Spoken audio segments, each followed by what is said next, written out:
हर हर महादेव दोस्तों, पिछले वीडियो में हमने 15 दिनों का प्रैक्टिस चार्ट तो देख लिया, लेकिन क्या आपको पता है 90% बम प्रैक्टिस के दौरान 3 ऐसे बड़े गलती करते हैं जिसकी वजह से ग्राउंड में बहुत तेज दौड़ते हैं, लेकिन सुल्तानगंज से निकलने के बाद ही 30 किलोमीटर जाने के बाद उनका पैर जाम हो जाता है। अगर आप चाहते हैं आपका भी ऐसा ना हो तो आज का वीडियो आपके लिए बहुत ही ज़्यादा इंपॉर्टेंट होने वाला है।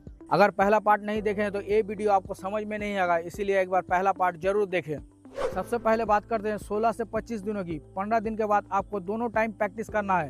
प्रैक्टिस का फॉर्मेट पहले जैसा सेम ही रहेगा। पहला 200 से 500 मीटर आपको तेज चलना है ताकि आपका बॉडी वार्म अप हो सके। उसके बाद आपको 4.5 किलोमीटर का रनिंग करना है। एक बार में 4.5 किलोमीटर दौड़ना नहीं है, जितना आपका दम है एक बार में उतना ही दौड़िए। सांस फूलने के बाद तेज चलिए, सांस लेने के बाद फिर से दौड़ना शुरू कर दीजिए। और चलने के समय ध्यान रखिएगा दोनों पैरों का डिस्टेंस यानी कदम लंबा हो। आप बात करते हैं 26 से 45 दिनों की। 25 दिन के बाद आपको हर रोज 100 मीटर बढ़ाना है, यानी कि 25वां दिन आप 5 किलोमीटर का प्रैक्टिस कर रहे हैं, 26वां दिन 5 किलोमीटर प्लस 100 मीटर का प्रैक्टिस होगा। ऐसे हर रोज 100 मीटर करके बढ़ाते यात्रा के आखिरी हफ्ते तक दोनों टाइम आपका 7 किलोमीटर का रनिंग का अभ्यास होना चाहिए। और ये 7 किलोमीटर का रनिंग करने में आपको 45 से 50 मिनट लगना चाहिए।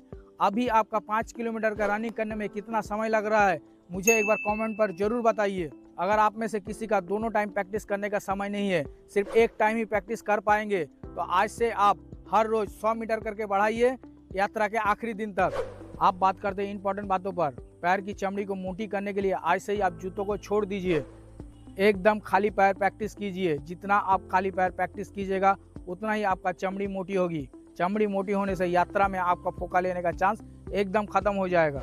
और हाँ, एक बात का खास ख्याल रखिएगा, घर के टाइल्स और मार्बल के फर्श पर प्रैक्टिस मत कीजिएगा। टाइल्स बहुत ही ज्यादा स्मूथ होता है, उसमें कोई घर्षण नहीं होता, इसीलिए आपका पैरों की चमड़ी मोटी नहीं होगी और आपका सारे मेहनत बेकार हो जाएगा। आपको ज्यादा से ज्यादा खाली पैर रहने की कोशिश करना है और हो सके तो दोपहर के टाइम 5 से 10 मिनट धूप में पिच का रास्ता या सीमेंट का रास्ता या घर के छत पर चलिए, ताकि यात्रा के समय दोपहर की गर्म बालू को झेलने के लिए आपका पैर तैयार हो जाए। लेकिन सिर्फ 5 से 10 मिनट, इससे ज्यादा नहीं। इससे ज्यादा अगर कीजिएगा तो आपका पैर यात्रा से पहले ही डैमेज हो सकता है। सबसे बड़ा सवाल, कौन से रास्ते पर प्रैक्टिस करें? सबसे अच्छा पिच का रास्ता। पिच का रास्ते पर प्रैक्टिस करने से आपका पैर जल्दी सख्त होगा और पैरों की चमड़ी जल्दी मोटी होगी। लेकिन दोस्तों ध्यान रहे, नेशनल रोड पर जाकर प्रैक्टिस मत कीजिए, क्योंकि जान है तो जहान है।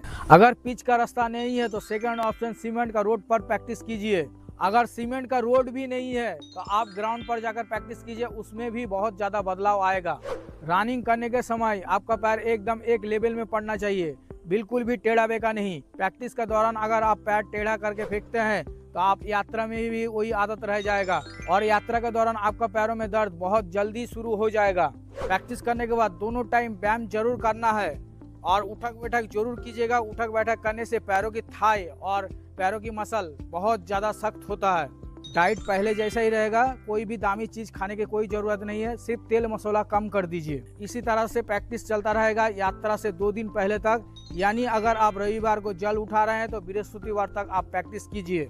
अभी भी आपके मन में कोई भी सवाल हो तो मुझे कमेंट करके पूछ सकते हैं।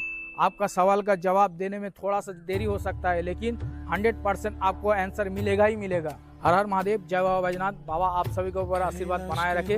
2026 की आपकी यात्रा सुखद एवं मंगलमय हो। हर हर महादेव।